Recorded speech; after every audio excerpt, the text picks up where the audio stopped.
بسم الله الرحمن الرحيم. السلام عليكم ورحمة الله وبركاته. halkan waxaan ka salaamayaa dhammaan ummadda af Soomaaliya ku hadashay ummadda Islaamka. Anigoo ah Naasir Ciise Galjire waxaan maanta halkan ka dalbanaynaa ummadda muxsiniinta ee ururka caawisa dadka dhibirka xanuunsanaya ee loo yaqaan Somaliland Mental Support. walaalayaal si ogtihiin ururku wuxuu soo jiray markii muddo laga bilaabo ilaa 2011 maasha Allah waxyaabo aad iyo aad u fara badan oo qiimaha ay ururku soo qabtay. ururkan oo ku dhisan caawinta dadka Soomaaliyeed inta badan oo inay ajnabi iyo cid kale ayna waxba siinin iyadoo ayna waxa qodaato soo taageera masjidada ummadda Islaamka ee waddanka Ingiriiska laakiin wax mucaawinooyin dawliya ma helo.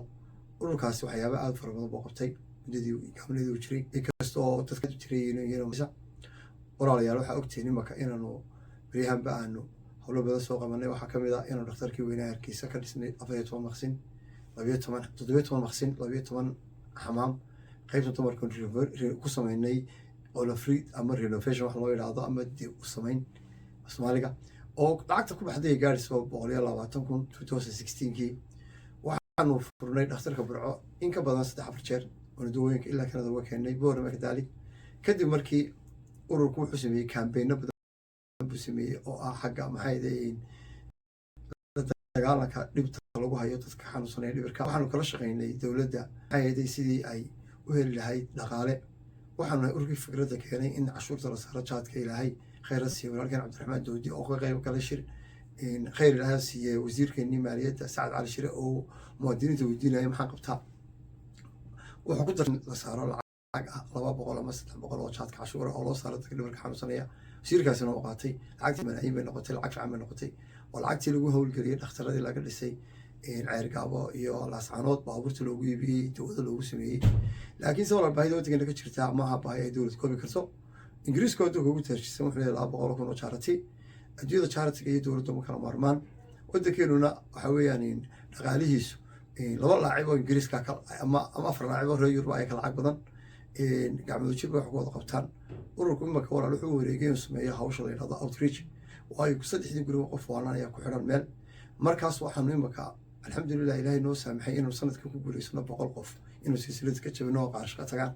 walaalayaal laakiinse ururka ciriiri iyo xoog ayaa soo maxay deeyeen saaray. bariga hore Ingiriiska waxaanu lacagtii dib ugu jirnay caagada yar oo charity boxes la yiraahdo aynu kusoo ururin jirnay caagidihii imaka dadkii lacag maxay qadaadimo kurtaan inta badan. marka wax ka dalbanaya qurba joogta reer Somaliland iyo Soomaaliyeedba inay website-ka galaan oo ay walaal donate gareeyaan bishii ama 10 gani ama 5 gani subscription ay bixiyaan.